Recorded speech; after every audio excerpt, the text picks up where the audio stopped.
예루살렘의 성전에 명절을 맞아서 많은 사람들이 오지요.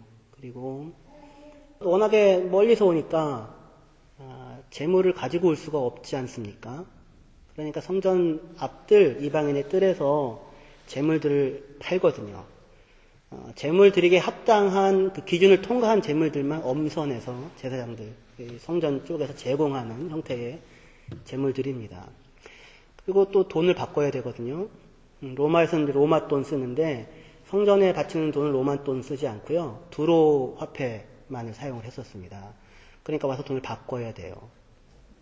바꿀 때 또 그냥 바꿀 수 없으니까 조금 그 프로비디온을 윗돈을 얹어서 돈을 바꿔야 됩니다. 비둘기 파는 사람들도 있었고, 온통 이방인의 뜰은 정신이 없었죠. 헤롯 성전이 크게 들어서 있었기 때문에 성전의 규모가 대단하죠. 명절날 와가지고 열심히 이제 돈도 바꾸고, 성전세도 내고, 무슨 헌금도 하고, 또 재물 사가지고 재물도 드리고 가는데, 중요한 건 그거죠. 가가지고 하나님을 만나느냐, 이거죠. 일정을 마치고 갔다. 그게 아니라, 눈에 띄는 게 많지 않습니까? 명절에 사람들 다 모이는데, 예루살렘의 인구가 적게 잡으면 한 5만 명 정도 당시에 되고, 좀 많이 잡으면 10만 명 이상 되었을 거라고 하는 사람들도 있는데, 한 5만 명 정도 하면, 하지만 명절에 전 세계에서 다 순례객들이 오거든요. 그러니까 한 12만, 15만 명 정도 되지 않을까 싶습니다. 2011년 키엘 지역의 인구가 23만 7천 명이거든요. 그러니까 반 정도 되는. 킬로복에 언제 키엘에 이렇게 많은 사람들이 살았나. 그냥 쫙 몰리지 않습니까? 그렇게 몰려 있었습니다. 예수님 당대에.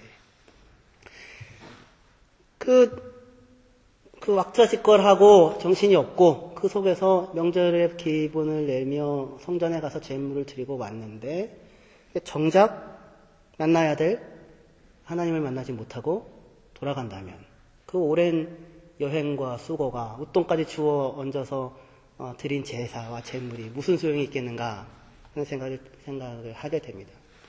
여러분들도 어떠십니까? 매주일 나와서 예배를 드리시는데 오셔서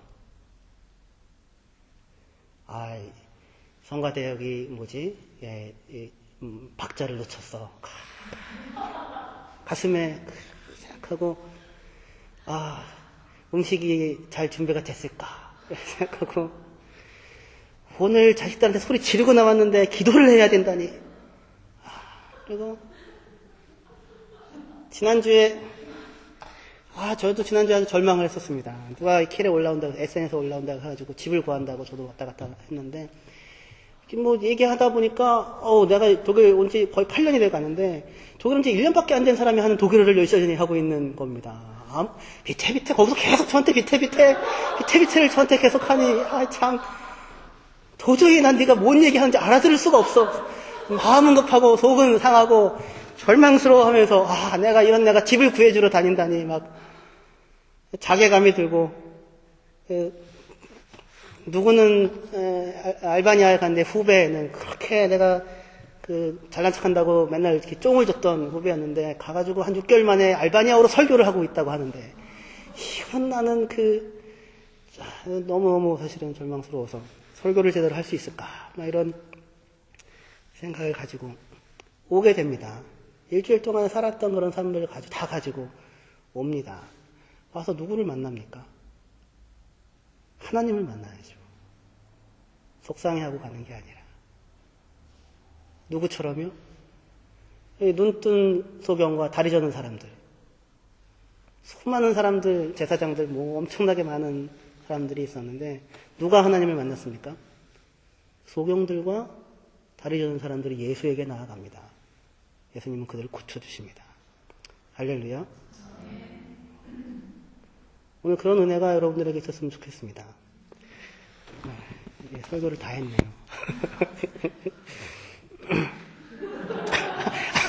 할렐루야입니까? 조금 더 하나님을 만나시는데 도움이 되라고 부연 설명을 장장 걸쳐서 하겠습니다. 예수님이 들어온 날이 종료주일이라고 하잖아요. 주일날입니다. 안식일 그 다음 날이죠. 안식일 토요일이니까 주일날. 그 다음에 성전에 들어가서 이렇게 막 뒤집어 엎고 난리를 치는 날은 월요일이었습니다. 하루가 지났습니다. 예수님이 예루살렘에 입성할 때는 온 성이 난리가 났습니다. 소동했습니다. 소동한다는 말은 지진이 났다는 말과 똑같은 단어입니다. 지진이 난 것 같이 뒤흔들렸습니다. 갈릴리부터 온 사람들 순례객들이 호산나 다윗의 자손이요 막 난리를 치는 겁니다. 그리고 겉옷을 벗어서 막 깔지요. 그거는 왕을 대우하는 그런 상징적인 예후가 왕이 될 때 그런 일들을 했었거든요. 행동이었습니다. 비록 예수님이 멍에 매는 짐승인 나귀를 타고 갔지만 온 도시의 사람들의 이목이 예수에게 집중되었습니다. 어떤 사람으로 알려졌냐면 호산나 다윗의 자손이요. 그렇게요. 호산나 다윗의 자손이요. 메시아, 이스라엘의 왕이라고 하는 것으로 그 소문으로 예수님이 들어왔습니다. 그 다음 날입니다. 그 다음 날 성전에 가가지고 예수님이 이방인의 뜰에서 매매하는 자들, 물건을 사는 자, 파는 자, 사는 자뿐만 아니라 파는 자들도, 파는 자뿐만 아니라 사는 자들도 내쫓으시고, 돈 바꾸는 사람들의 상을 뒤엎으시고, 비둘기 파는 사람들의 의자를 뒤집어 엎으셨습니다. 이방인의 뜰은 굉장히 넓은 곳입니다. 그 예수님이 뭐 아무리 키가 크셨다고 해봐야, 경식 형제만큼 컸다고 해봐야, 이게 잘 안 보이죠. 필러보기 그렇게 많은 사람들이 있는데, 거기서 뭔가를 한다고 해서. 그런데 예수님의 그 행동은 금방 대제사장들에게 보고가 됩니다. 왜 그랬을까요? 요주의 인물이죠.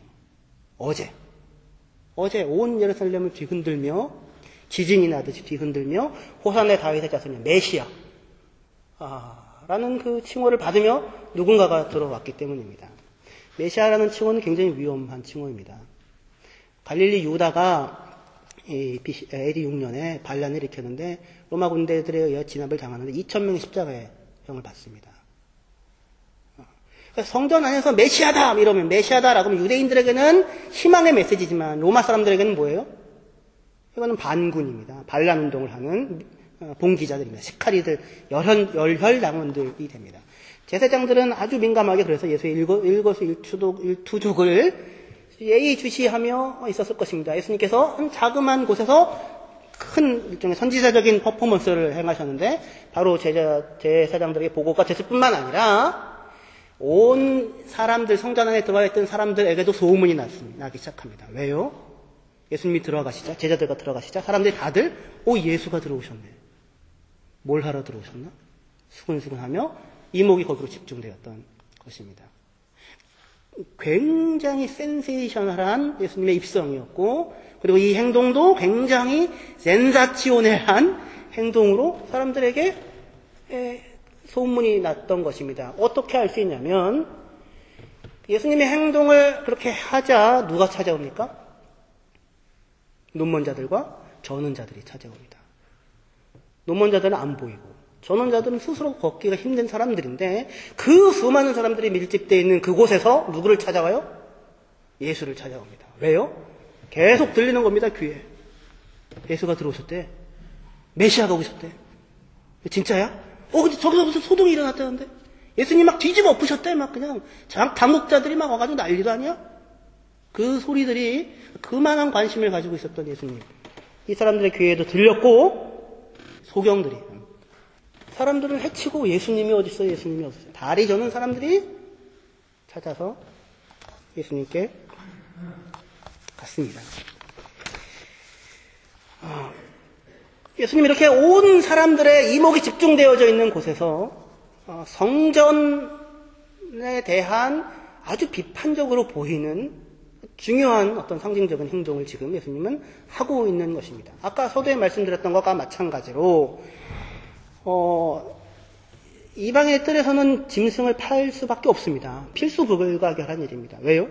워낙에 많은 디아스포라 유대인들이 들어오는데 거기서부터 양 들고 올 수 없지 않겠습니까? 그죠? 그 다음에 흠이 없는 것 해야죠. 집에서 맨날 그거 어디 흠이 있나 이렇게 찾아보고는 또 이 길 가지고 오다가 또 흠을 발견하고 그럴 수 없지 않겠습니까? 그러니까 그런 모든 순례객들의 편의를 위해서 성전 한쪽에서 이방인의 뜰에서 그런 것들을 하고 있었고 그리고 성전 새로 바꿀 수밖에 없었던 것은 로마 동전에는 가이사의 화상이 새겨져 있기 때문입니다. 카이사의 얼굴이 그려져 있으니까 그건 우상숭배가 되죠. 그런 것을 하나님의 성전세를 바칠 수가 없지 않겠습니까? 그러니까 그나마 가능한 돈으로 성전세를 내었던 것입니다. 돈 바꾸는 일이 필요했었죠. 성전이 기능하기 위해서. 성전이 존재하고 있는 동안 성전이 성전으로서 기능하기 위하여 그런 것들이 필요했었습니다. 그런데 그렇게 성전이 존재하고 성전 제사가 유지되어지는데 필수 불가하게 하는 그 일들에 대하여 예수님은 뭔가 그것을 거부하는 행동을 하시고 있었던 것입니다. 뭘까요? 왜 그렇게 하셨을까요? 13절을 보시겠습니다. 21장 13절이요.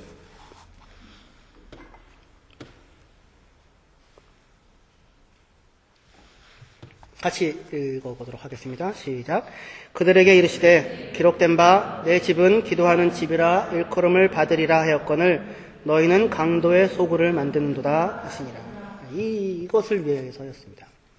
내 집은 기도하는 집이다. 이사야 56장의 말씀이고 강도의 구례를 만들었다. 예레미야 7장의 말씀인데 구약성경 선지자들의 행동들을 요약하시면서 자기의 행동이 이런 의미가 있다라고 지금 말씀하시는 것입니다.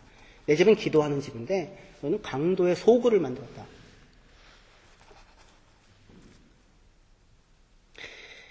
여러분들이 만약에 성전이면 여러분들은 지금 기도하는 집입니까? 아니면 강도의 소굴입니까?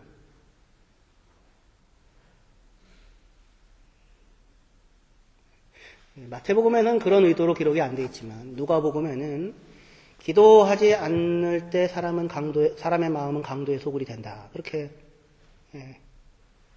나옵니다. 마음이 하나님으로 채워지지 않을 때 사람은 다른 누군가의 것을 빼앗거나 또는 누군가가 내 것을 빼앗아 갔다고 하는 상실감과 억울함 속에서 살아가게 된다는 형태의 말이 됩니다. 하지만 마태복음에 보면 그거가 조금 다른 강조가 있습니다.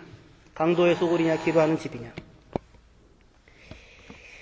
예수님의 행동과 말씀은 지금 내 집은 만민이 기도하는 집이라 해야 되는데 너희가 강도의 소굴을 만들었다라는 말씀은 그리고 그런 행동은 성전이라는 것은 도대체 무엇을 위한 공간인가? 성전은 뭔가? 성전은 무엇을 위한 곳인가? 라는 것을 묻게 만드는 행동이었습니다. 여러분들이 생각할 때 성전은 어떤 곳입니까? 우리는 성전이 없습니까? 저 어렸을 때는 광대상에 있는 건 지성소였죠. 목사님 이외에 다른 사람이 올라가면 죽는다. 이렇게 배웠고, 권사님들이 이렇게 올라가서 이렇게 닦으려면 목숨을 걸고 기도하며 닦았던 아주 대단한 곳이었죠. 여기는 이제 성소였고, 그 다음에 여기는 백성의 뜰, 그 밑에는 여자의 뜰, 그 다음에 그 밖에는 이방인의 뜰, 이렇게 생각이 있었었는데, 그런 체제로 구성이 되어 있었습니다. 당시에 성전이라고 하는 것이요. 성전이 어떤 곳입니까? 하나님이 계시는 곳, 거룩한 곳, 하나님을 예배하는 곳, 아무나 들어올 수 없는 곳, 죄인은 못 들어오는 곳. 예수님에게 있어서 성전은 오늘 본문의 말씀에서 다른 어떤 것이 아니라 기도하는 집이었습니다. 내 집은 기도하는 집이다. 기도의 집이다. 장사하는 사람들에게 성전은 먹고 사는 터전이었을 것입니다. 대제사장들에게 성전은 자신들의 부와 권력을 유지하고 그것을 발휘하는 공간이었을 것입니다. 그리고 와서 재물을 사고 돈을 바꾸는 사람들에게 성전은 어떤 것이었을까요? 여러분들에 해당되는 경우인데요. 여러분들에게 교회 예배는 어떤 것입니까? 예수님에게서 성전은 오늘 무엇보다도 기도하는 집이었습니다.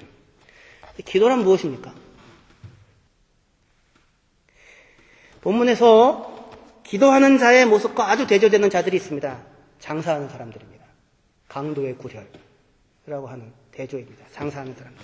기도라는 것은 거래가 아니다라는 것입니다. 거래나 장사가 아닙니다.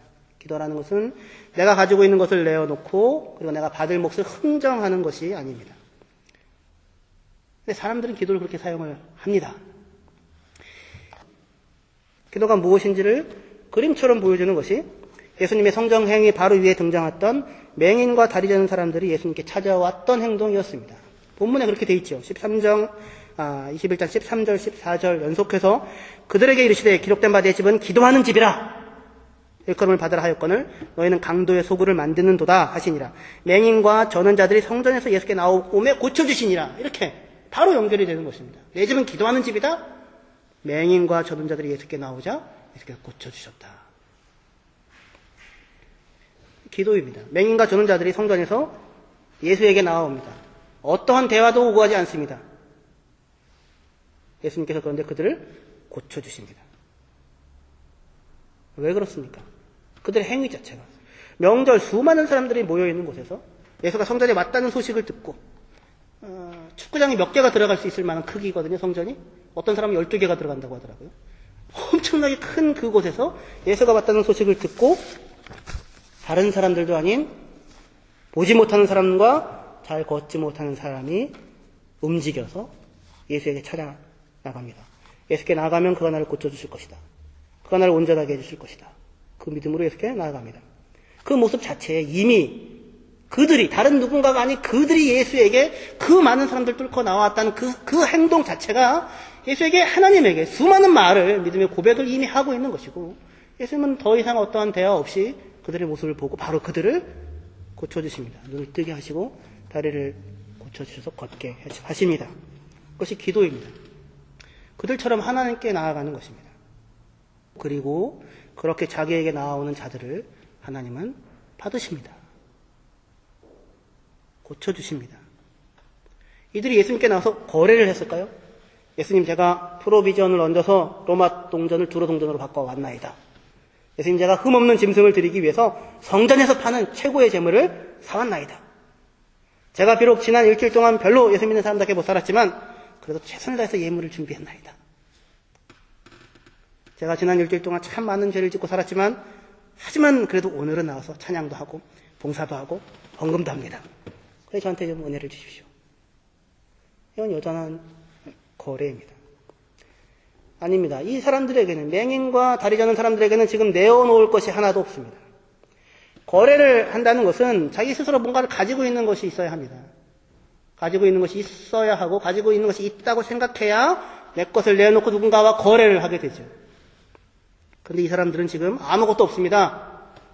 눈 멀고 다리가 문제가 있어서 걷지 못하는 사람들입니다. 그런데 예수께 나아갑니다. 다만 그가 자신을 고쳐주시기를 바라고 그가 자기를 온전하게 만들어주시기를 바라며 소망하며 나아갑니다. 고쳐주면 내가 무엇을 하겠나이다도 아닙니다. 그것도 없습니다. 아무것도 없는 사람으로서 하나님의 도움과 회복과 치료가 필요한 사람으로서 예수에게 나갑니다. 그것이 기도입니다. 예수께서는 그들의 기도를 들으시고 고쳐주십니다. 이곳이 성전입니다. 다윗이 솔로몬이 지을 성전을 위해서 수많은 재물을 쌓고 그리고 그것을 솔로몬을 위해서 바치면서 넘겨주면서 다윗이 하는 말이 있습니다. 역대상 29장 15절에 보시면 우리는 우리 조상들과 같이 주님 앞에서 이방 나그네와 거류민들이라 세상에 있는 날이 그림자 같아서 희망이 없나이다. 이렇게 얘기합니다. 예수님 성전에서 지금 성전 퍼포먼스를 하시며 성전이 뭐냐 이걸 지금 보여주시는데 맹인과 저는 자들 나올 때 고쳐주시죠. 아무것도 없이 나오는 사람들. 근데 성전을 짓는 최초의 성전이 지어지는 솔로몬 그 앞에 다윗이 자기가 가지고 있는 모든 것을 다 재물을 어마어마한 재물이죠. 그것을 하나님께 성전을 위하여 바치면서 하는 말이 뭐냐면 천지가 다 주의 것이고 모든 게 다 주께서 나왔고 우리가 지금 주님의 손에서 받은 것을 당신께 드리고 있으니 기쁘고 즐겁기 그지없습니다. 그러면서 하는 말이 우리는 주님 앞에서 이방 나그네와 거류민과 같고 세상에 있는 날이 그림자 같아서 우리에겐 희망이 없습니다. 누구에게 희망이 있습니까?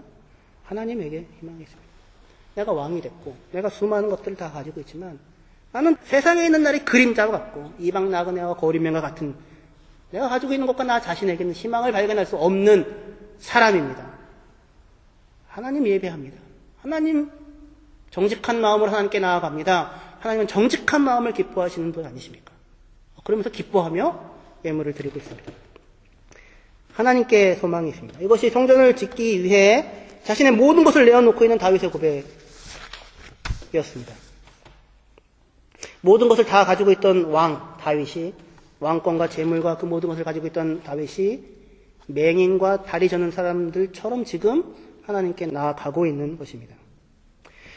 성전에서 사고 파는 자들, 환전하는 자들, 비둘기 파는 자들, 상과 의자를 차려놓고 성전에서 밥 벌어먹고 있는 사람들, 이들은 지금 성전을 통해서 밥은 벌어먹고 살고 있는데 굉장히 종교적인 삶을 살고 있는데, 하나님 덕분에 살고 있는데, 하나님은 못 만나고 살고 있습니다. 성전이라는 하나님의 임재와 용서와 은혜를 상징하는 곳에서 하나님 덕분에 먹고 살고 있는데 하나님은 못 만나고 있습니다. 이들을 통해서 하나님께 지금 나아오고 있는 사람들도 마찬가지입니다. 웃돈을 치르고 율법이 요구하는 대로 온전한 제물을 바치고 성전에 합당한 돈으로 예물을 드리고 있지만 정작 성전에서 만나야 할 하나님은 못 만나고 있습니다. 왜 그렇습니까? 그것은 하나님께 나아가서 기도를 해야 하는 사람들이 기도가 아니라 거래를 하고 있기 때문입니다. 사람들은 끊임없이 거래를 하고 살아가고 있습니다. 거래는 자존심 때문에 생깁니다. 나도 뭔가 내어줄 것이 있다는 것이죠. 뭔가를 가지고 있다고 생각하니까 거래를 하는 것입니다. 그 뭔가의 가장 뒤에 놓여져 있는 가지고 있다고 생각하는 것이 돈도 아니고 뭐도 아니고 자존심입니다. 하나님 앞에서도 내세우는 자존심입니다. 자존심은 나는 당신들이 생각하는 그런 사람이 아니에요. 나는 그래도 괜찮은 사람이에요. 하나님 앞에서도 그러는 것이죠. 나는 하나님이 생각하는 그런 사람이 아니에요. 나는 그래도 좀 괜찮은 사람이에요. 자존심입니다. 자존감은 그와 달리 하나님 내가 참 마음에 들어요. 나는 내가 참 마음에 들어. 나는 내가 나여서 좋아. 그게 자존감이죠. 자존심은 나는 당신들이 생각하는 그런 사람이 아니야. 그겁니다. 오늘 우리 성시교도에서 시편 8편을 읽었는데요. 저를 하나님보다 조금 못하게 하시고 영광과 존귀로 관을 씌우셨나이다 합니다. 우리 사람으로 만들었습니다. 우리 하나님이 아닙니다. 우리 하나님이 아니면 못 삽니다. 근데 하나님이 우리를 그렇게 만들어 놓고 좋다. 어떻게 내가 만들어도 이렇게 잘 만들었냐 하고 영광과 존귀로 관을 씌워 놓으시고 땅에 있는 모든 것들을 지배할 수 있는 권세 또한 우리에게 주십니다. 하나님처럼 만들지 않고 하나님보다 못하게 만들어 놓고 그런 우리를 하나님이 보시고 심히 좋았도다라고 말씀하십니다. 우리 자체를 긍정하십니다. 하나님이 이렇게 말씀해 주시는 것에서 우리는 옷을 입고 하나님께 나아가지 않아도 되는 맹인이어도 다리를 저는 사람이어도 나를 만드신 하나님께로 나아가면 그가 나를 고치시고 회복시키시고 보시기에 좋구나라고 말씀하실 분이시라는 것을 우리는 알게 됩니다. 근데 대부분의 사람들은 자신이 존중받고 인정받기를 바라는 만큼 다른 사람들을 존중하거나 인정해 주지를 않습니다. 그래서 자존감이 높아지는 게 아니라 자존심만 세지게 됩니다. 이 자존심이 사람으로 항상 거래를 하고 살게 만듭니다. 지금 하나님께 나오고 있는 사람들이 성전에서 합당한 재물을 돈을 주고 사고 합당한 옷돈을 붙여서 살고 있습니다. 그것으로 하나님께 바칩니다. 한편 경건에서 나오는 열심일 수도 있겠지만 그렇게 보일 수도 있겠지만 한편 하나님 앞에서 합당한 사람이라고 하는 자기 위안을 찾는 것입니다. 가서 나는 성전에서 파는 제사장들이 인정한 것 재물 드리고 왔어. 그건 난 됐어. 너 갔다 왔어? 안 갔다 왔냐? 갔다 와. 다른 것은 다 못했어도 나는 이것은 했다 이겁니다. 바로 그것을 했다. 정결한 짐승을 바쳤다. 하나님 앞에서 요구되는 최소의 요구를 만족시켰다. 라고 하는 것으로 하나님 앞에서 자신이 어떠한 존재인지를 스스로를 이렇게 가리고 있는 것입니다. 자신들이 맹인이며 자신들이 저는 사람이며 자신들이 하나님의 사랑이 필요한 사람이며 하나님의 만져줌이 필요한 사람이며 하나님의 치유가 필요한 사람이며 그러한 사람이라고 하는 것 스스로 가리는 것입니다. 제물을 왜 드립니까? 이 사람들이 왜 제물을 드리러 왔습니까? 죄를 지었으니 드리러 오는 거죠.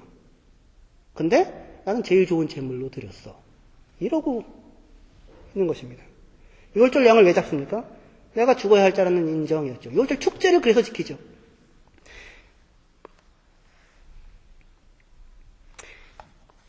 정직하게 자신을 바라볼 때 자기 자신이 눈 멀고 다리 저는 자임을 보게 됩니다. 그래서 하나님께 나아가 기도하게 됩니다. 하나님 저를 고쳐주십시오. 그럼 하나님께서 그 기도를 들으시고 고쳐주시는 것입니다. 그런데 사람들은 자기 죄를 위해 제물을 잡으면서도 자신은 가장 정결한 짐승을 사서 하나님께 바쳤고 자신은 거룩한 돈을 받고 하나님께 헌금을 드렸다는 것으로 스스로 눈 멀고 다리 저는 자신의 모습을 가리는 것입니다. 무화과 나무 잎으로 옷을 해입는 것입니다. 성전 청소 예수님은 바로 그 다음 날 가서 무화과 나무, 잎사귀 무성한 무화과 나무를 보게 됩니다. 가봤더니 열매가 없습니다. 예수님이 저주합니다. 말라버립니다. 그 말라버린 모습이 현재 이스라엘 사람들의 모습이고 성전에 와서 예배를 드리지만 하나님을 만나지 못하는 눈먼 자와 저는 자로 하나님께 나아가지 못하는 사람들의 현재의 모습입니다. 말라버린 나무입니다. 무화과 나무는 잎이 먼저 나기 전에 푼 열매가 맺힙니다. 사실은 열매가 아닙니다. 꽃 같은 것인데 열매처럼 보입니다. 그건 떫어서 먹을 수가 없습니다. 그런데 좀 지나면 잎사귀가 맺히기 시작합니다. 잎사귀가 맺히기 시작하면서 열매가 드디어 맺힙니다. 잎사귀가 무성하다는 것은 그 안에 무화과나무의 열매가 풍성하게 맺혔다고 하는 그런 증거가 됩니다. 밖에서 볼 때 잎사귀가 엄청나게 무성하기 때문에 열매가 엄청나게 많아 보입니다. 예수님이 가봤더니 아무것도 없는 것입니다. 그것이 지금 이스라엘 사람들의 모습이었고 성전에서 행해지고 있는 제사의 행태였습니다. 열매가 아니라 나뭇잎을 무성하게 두르고 있는 것입니다. 깨끗한 제물을 드렸다. 두롯돈으로 드렸다. 있는 것입니다. 지금 당장 하나님의 은혜와 돌봄과 회복과 그리고 회개가 필요한 사람들이 무화과나무 잎사귀로 옷을 해 입고는 기분 좋아서 돌아가고 있는 상황입니다. 하지만 성전은 그런 곳이 아닙니다. 맹인과 저는 자가 인파를 해치고 예수님께 나아오는 것처럼 그렇게 나아가야 하는 것입니다. 기도하는 곳입니다. 거래를 할 수 있는 거리가 우리는 하나님 앞에 아무것도 없습니다. 우리가 가지고 있는 것은 다 누구의 손에서 나온 것입니까? 하나님에게서 나온 것입니다. 내가 가지고 있는 모든 것이 누구에게서 왔어요? 하나님에게서 왔습니다. 거래할 것이 없습니다. 하나님에 의하여 주어진 것을 가지고 그리고 소경과 들뚝발이와 같은 모습으로 하나님께 나아가는 것입니다. 그것이 예배이고 그것이 그리스도인들의 삶의 모습입니다. 예배를 통하여 오늘 말씀을 통하여 여러분들이 다른 누군가가 아니라 여러분들의 있는 모습 그대로 여러분들의 간절한 마음의 외침을 가지고 하나님께 나아올 때에 들어주시고 안아주시고 회복시켜주시고 건강하게 하시는 하나님을 내 예배를 통해 만나시는 축복이 여러분들의 있기를 주님의 이름으로 축원합니다. 기도하시겠습니다.